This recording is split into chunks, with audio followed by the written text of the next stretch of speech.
దావీదు భక్తుడు తన దయచేసి ఒకసారి అందరం కలిసి చదువుకుందామా? Psalm 143 verse 10, 143వ కీర్తన 10వ వచనాన్ని అందరం కలిసి చదువుకుందాం. చూడండి, నీవే నా దేవుడవు, నీవే నా దేవుడవు, నీ చిత్తానుసారముగా ప్రవర్తించుటకు నాకు నేర్పుము. ఎట్లంటండి? నీ చిత్తానుసారంగా ప్రవర్తించడం నాకు నేర్పుము. కలిసి చదువుదామా?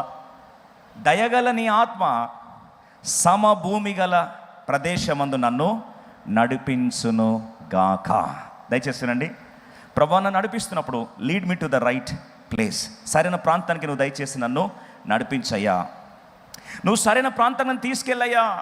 సరైన ప్రాంతానికి నన్ను దయచేసి మీరే నా అడుగులను ఆజ్ఞాపించయ్యా అని ప్రార్థన చేస్తున్నాడు. ప్రియ సోదరి సోదరా, కొన్నిసార్లు చూడండి, ఎప్పుడైతే రాంగ్ ప్లేస్లో ఉంటావో, బెత్సైదా పట్టణంలో ఉన్నంత వరకు ఆశీర్వాదం నీకు వచ్చే ప్రసక్తి లేదు.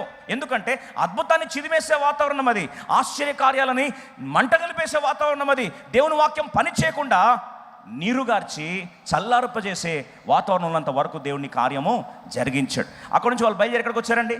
కపెర్నహూము ప్రాంతానికి వచ్చాడు. ఈ రాత్రి దయచేసి గమనించండి, కొన్నిసార్లు దేవుడు నీ ప్రాంతాలను మారుస్తున్నాడా, కొన్నిసార్లు దేవుడు నీ లొకేషన్ని మారుస్తూ ఉన్నాడా, కొన్నిసార్లు దేవుడు ఈ రీతిగా ఆ ప్రాంతాన్ని, చచ్చుబడిపోయిన ప్రాంతాల నుంచి దేవుడు నేను కదిలిస్తున్నట్లయితే దయచేసి ఒక మాట వినండి. లొకేషన్ స్పెసిఫిక్ ప్రామిసెస్ ఉంటాయి. కొన్ని వాగ్దానాలు నువ్వు ఆ ప్రాంతానికి వస్తేనే పనిచేస్తాయి. మరొకసారి చెప్తున్నా, కొన్ని వాగ్దానాలు లొకేషన్ స్పెసిఫిక్ ప్రామిసెస్ అంటారు. అంటే ఆ ప్లేస్కి వస్తేనే ఆ వాగ్దానాలు పనిచేస్తాయి. కొన్నిసార్లు వాక్యము నువ్వు ఆ ప్లేస్కి వస్తేనే పనిచేయడం ఆరంభం. కొంతమందికి ప్రశ్న వస్తుంది, అదేంటండి అంత దూరం పోవాలా, లైవ్లో కూర్చొని ఇంట్లో కూర్చొని వినొచ్చు కదా అని. నేను తప్పు అనట్లేదు, కానీ అదెందుకు ఈ లోకల్లో చర్చెస్ లేవా, ఈ చుట్టుపక్కల మందిరాలు లేవా అని. కానీ ఒక మాట చెప్పాలని ఆశపడుతున్నా. చూడండి, దేవుడు కొన్నిసార్లు నేను కలుసుకోవాలని ఆశపడ్డప్పుడు పలాని ప్రాంతంలోనే తను ఏం చేస్తాడు? బయలుపరుచుకుంటాడు. See, I'll tell you, encounter with God is location specific. Promises are location specific. One more thing, provision of God is also location specific. దేవుడు తన వనరులను ఎక్కడ పడితే అక్కడ ఇవ్వడు. బహుశా ఈ మాట అర్థం చేసుకోండి. మీరు అనొచ్చు, దేవుడు ఎక్కడైనా ఒకే రీతిగా ఉంటాడు కదా అని. కాదు, మరొకసారి చెప్తున్నానండి. బైబిల్లో అబ్రహాముకి దేవుడు యెహోవా ఈరేగా బయలుపరుచుకున్నాడు. యెహోవా ఈర్ అంటే ఆయన ఏం చేస్తాడు? చూచుకుంటాడు. God will take care. Yes అనే వాళ్ళు చేతండి. ఆ మాటలో ఒక మాట మర్చిపోయాం మనం. ఏం తెలుసా? ఈ పర్వతం మీద యెహోవా చూచుకొని అన్నాడు. కానీ ఎక్కడ పడితే అక్కడ చూసుకుంటాడు అన్నాడా? రండి చదువుతాం అన్నాడు. ఇక్కడే మనం కొన్నిసార్లు పప్పులో కాలేస్తాం. ఎందుకంటే వాగ్దానం నెరవేరవు. When you do his will he will pay your bill. Where there is vision there will be provision. పెద్ద పెద్ద మాటలు చెప్పారే, మరి ఏమి దేవుడు నాకు అక్కర్లు ఇస్తలేడు? ఎందుకు దేవుడు నాకు జవాబు ఇవ్వట్లేదు? ఎందుకు దేవుడు నా బ్రేక్ త్రూ ఇవ్వట్లేదు? ఎందుకు దేవుడు నా అక్కర్లు తీర్చట్లేదు? అంటే I want to tell you something. You are missing important condition. You know what is that? Genesis chapter 22. అందరం కలిసి ఆదికాండం 22వ అధ్యాయము. Shall we all together read verse 14? అందరం కలిసి చదువుకుందాం. అబ్రహాము ఆ చోటికి యెహోవా ఈర్ అని పేరు పెట్టాను. అందుచేత యెహోవా పర్వతము మీద చూచుకొనునని నేటి వరకు చెప్పబడను. మనం యెహోవా పర్వతం కొట్టేస్తాం. యెహోవా పర్వతం కొట్టేసి దేవుడు చూచుకుంటాడు. Jehovah Jireh, God will take care. ఏం టేక్ కేర్ ఉండదు అక్కడ. అదేంటండి గాడ్ విల్ టేక్ కేర్ అని చెప్పి అంత బాగా పాడాము, అంత బాగా మాకు చెప్పారు. Jehovah Jaira is my provider. కింద కండిషన్ ఎగిరిపోయారు. ఏందా కండిషన్? మనం కూడా ఎగరగొట్టే వాళ్ళమా కండిషన్? రండి చదువుదాం రండి. యెహోవా పర్వతము మీద చూచుకొనును. In the mount of the Lord he shall take care. Where? On the mount of the Lord. దయచేసి బైబిల్లో చాలా ప్రాముఖ్యమైన ప్రాంతాలు మరొకసారి ఈ రాత్రి మీ జ్ఞాపకం చేయాలని ఆశపడచ్చు. అంటే బెత్సైదాలో దేవుడు స్వస్థపరచలేడా? కొంతమంది అంటారు బెత్సైదాలో దేవుడు స్వస్థపరచలేడా? స్వస్థపరచగలడు, కానీ స్వస్థపరిచిన ఆ ప్రాంతము తిరిగి స్వస్థతను ఏం చేస్తుంది? చల్లార్చి పాడు చేస్తుందని తెలిసినప్పుడు దేవుడు మరొకసారి జ్ఞాపకం చేస్తా అంటాడు, ఆ ప్రాంతంలోకి వెళ్ళడానికి వీలు లేదో. ఎందుకొరకు వెళ్ళొద్దో చూడండి. బైబిల్లో మనము చూసినట్లయితే స్థూలంగా దేవుడు తన ప్రొవిజన్ని కొన్ని ప్రాంతాల్లో మాత్రం విడుదల చేశాడు. మీరందరికీ తెలుసు కదా, దేవుడు ఏలియాను పిలుచుకున్న దేవుడు, ఏలియాను పోషించే దేవుడు. కరువులో ఏలియాను పోషించాడని వాళ్ళు చేతనండి, పోషించాడు కదా. నేను అడుగుతాను, ఏలియాకి ఫేవరెట్ ప్లేస్ ఏముందంటే కర్మేల్ పర్వతం. కర్మేల్ పర్వతం నిలబడితే అగ్ని దిగి వస్తుంది. కర్మేల్ మీద నిలబడితే ఏమొస్తుందండి? అగ్ని దిగి వస్తుంది. కానీ ఆకలి అవుతున్నప్పుడు, కరువు ఉన్నప్పుడు అగ్ని దిగి వచ్చే కర్మేల మీదనే పోషించు ప్రభా, this is the place I belong అని చెప్పి ఇక్కడే ఉంటానంటే అగ్నిని తినలేడు. ఎక్కడ పంపించాడు? కేరితు వాగు దగ్గర బాగున్నాడు. ఎస్ఎన్ఎల్ చేస్తారా? ఇప్పుడు మీరు కర్మేల్ లాంటి అంత హై ఆక్టెన్ హై ఇంటెన్సిటీ ప్లేస్లో, అగ్ని దిగి వచ్చే ప్లేస్లో అలవాటు పడ్డోళ్ళు ఇప్పుడు పోయి ఎక్కడ ఉండాలంట? కేరిత్ దగ్గర ఉండాలంట. ఎలా ఉంటుందండి? కేరిత్ అంటే సెలబ్రేషన్ ఏమి ఉండదు. కేరితు వాగు దగ్గర ఎవరు ఉండరు వాస్తవంగా. నువ్వు, నీళ్ళు, కాకి తప్ప ఇంకెవరు లేరు. నువ్వు, నీళ్ళు, కాకి తప్ప ఎవరు లేరు. కాకి పొద్దున వస్తుంది, మళ్ళీ రాత్రి వస్తుంది. ఆయనకి ఏం తీసుకొస్తుంది? మాంసము, రొట్టె తీసుకొస్తుంది. తీసుకొచ్చి ఇచ్చేస్తుంది, పోతుంది. ఇంక కాకి పోయిన తర్వాత ఈయన ఒక్కడే ఏకాకి. ఆ కాకి పోయిన తర్వాత ఈయన ఏకాకి అయిపోయాడు. ఈ ఏకాకిగా ఉండిపోయి ఏం చేస్తాడు? నీళ్ళని చూసుకోవాలా, ఆ రాళ్ళని చూసుకోవాలా, ఇంతే. మనైతే ఏమంటాం తెలుసా? కర్మేల మీద పోషించలేవా ఆయన అంటే మరి పోషించలేడు. It's not that he cannot feed you, but some places will quench the very work of God. పరిశుద్ధాత్మ కదలికను కొన్ని ప్రాంతాలు ఏం చేస్తాయి? చిదిమేస్తాయి. సరే, ఒకరోజు తర్వాత మళ్ళీ ప్రభు ఏమన్నాడు?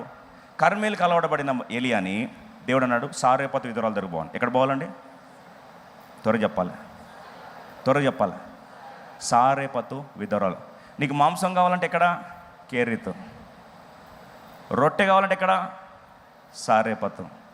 అగ్ని కావాలంటే ఎక్కడ? కర్మేలు. ఎస్ఎన్ఎల్ చేస్తారా? ఇన్ని పేర్లు కన్ఫ్యూజ్ చేయకుండా ఏదో ఒకటి సింపుల్గా చెప్పండి అంటారా?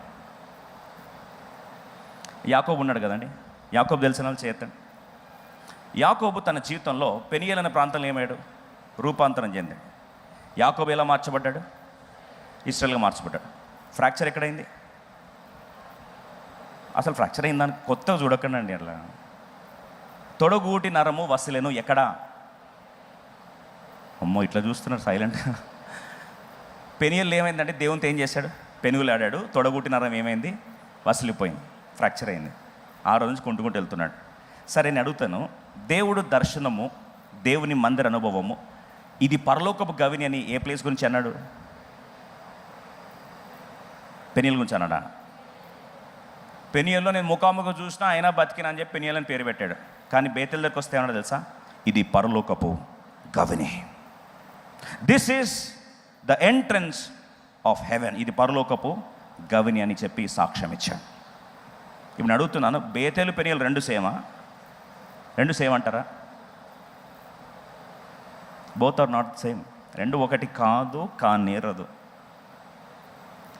యోర్దానులో బాప్తిజం తీసుకున్న యేసుప్రభువు వారు తన శిలువ ప్రస్థానాన్ని ఎక్కడ ముగించాడు?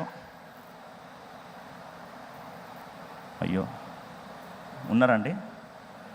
శిలువ ప్రస్థానాన్ని యేసుప్రభువు వారు ఎక్కడ ముగించాడు? యోర్దాన్లో ముగించలే. అమ్మో, నా బాప్తిజం తీసుకున్న ప్లేస్ కాదని ఇక్కడే సెటిల్ అయిపోతున్నాడా?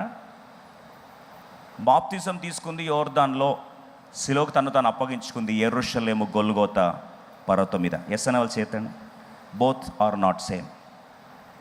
రెండు ఒకటి కాదు.